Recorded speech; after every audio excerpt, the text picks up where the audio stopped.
grup përfaqësuesis të Bashkisë Lushnjës së bashku me qytetarë të shumë dhe kryebashkiaken Erisilda Sefa zhvilluan një homar solem në nder të ikonës së kinematografisë shqiptare Margarita Xhepa, në sallën e Teatrit Kombëtar të Operës dhe Baletit në Tiranë, ku u zhvillua ceremonia e homazhit pranë trupit të artistes së madhe, u vendosën kurora dhe buqeta me lule të freskëta nga qytetarët e Lushnjës, vendi ku Margarita Xhepa hapi hapat e parë drejt hartit. Zonja e madhe e teatrit dhe e filmit shqiptar do të mbetet përgjithmonë e gjallë përmes veprës së saj të pavdekshme. Margarita Xhepa ishte një zonjë në jetë dhe një zonjë në art. Ajo ka interpretuar mjeshtërisht në 182 role në teatr dhe kinematografi, duke fituar titujt më të lartë shtetëror si nderi kombit dhe artiste e popullit. Në këtë ditë zije për artin shqiptar, përfaqësues të Bashkisë Lushnjë dhe qytetarë të thjeshtë i përcollën familjes Xhepa ngushëllime në emër të gjithë Lushnjës dhe lushnjarëve, me të cilët diva jon kishte një lidhje të veçantë. Qytetarët e Lushnjës dhe gjithë Shqipërisë përulen me respekt përpara figurës së saj, duke i thënë me mirënjohje: "Faleminderit Margarita Xhepa për trashëgiminë të çmuar që na le pas." Është vërtet një ditë e trisht, jo vetëm për ne lushnjarët, qytet ku Margarita Xhepa lindi, u rrit dhe filloi karrierën e saj brillante në kinematografi dhe në teatr, dhe më pas, fal talentit të saj, ajo u bë e njohur në mbar skenën kombëtare dhe ndërkombëtare, do të thosha. Me qytetin e saj të Lushnjës, ajo ishte mjaft e lidhur. E thoshte me mburrje kudo, jam vajzë lushnjare. Jo më larg se vjet, ne në kinoteatrin që mban emrin Vaçezela, e kemi patur prezent të madhen Margarita Xhepa në një bashkëpunim midis shoqatës Patra në Greqi dhe Margarita Xhepës, dhe dëgjuam legjenda e Butrintit, kur ajo aktroi si për herë me mjaft mjeshtëri dhe bëri të gjithë sallën të drithëronte. Margarita Xhepën unë e njoh që shumë shpejt që ku ka qenë vajzë në lagjen time.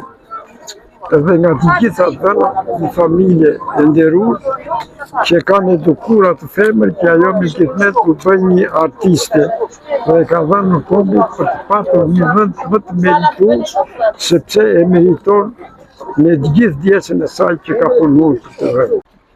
Arti dhe kultura shqiptare sot janë në zi sepse ka humbur një nga ikonat e artit dhe të kulturës, të kinematografisë, të teatrit, që i ka dhënë kaq shumë i vendit.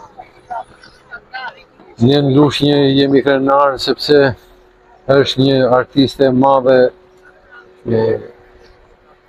që ka dalë nga ky qytet, nga Myzeqeja, dhe që ka përfaqësuar më tej gjithë kombin shqiptar. Për Lushnjën në fakt, po dhe për gjithë Shqipërinë është një humbje e madhe, sepse kemi humbur një figurë të shquar të artit, një artiste të madhe, siç ishte Margarita Xhepa. I shpreh ngushëllime të përzemërta të gjithë familjes Xhepa dhe të gjithë miqve, artistëve që kanë humbur një kolege, të gjithë bashkëqytetarëve lushnjarë. Gjithë Shqipëria ka humbur aktoren ndër vite, një qytetare, një familjare, nga më të mirat. Jam shumë krenare që jam vajzë lushnjare, që jam lindur dhe jam rritur në qytetin myzeqar, kështu shprehur ndër të tjera në muajin prill të vitit 2023, artistja e popullit dhe nderi kombit, zonja Margarita Xhepa, në 93 vjetorin e lindjes së saj që e festoi në qytetin e Lushnjës, së bashku me bashkëqytetarët e saj lushnjar.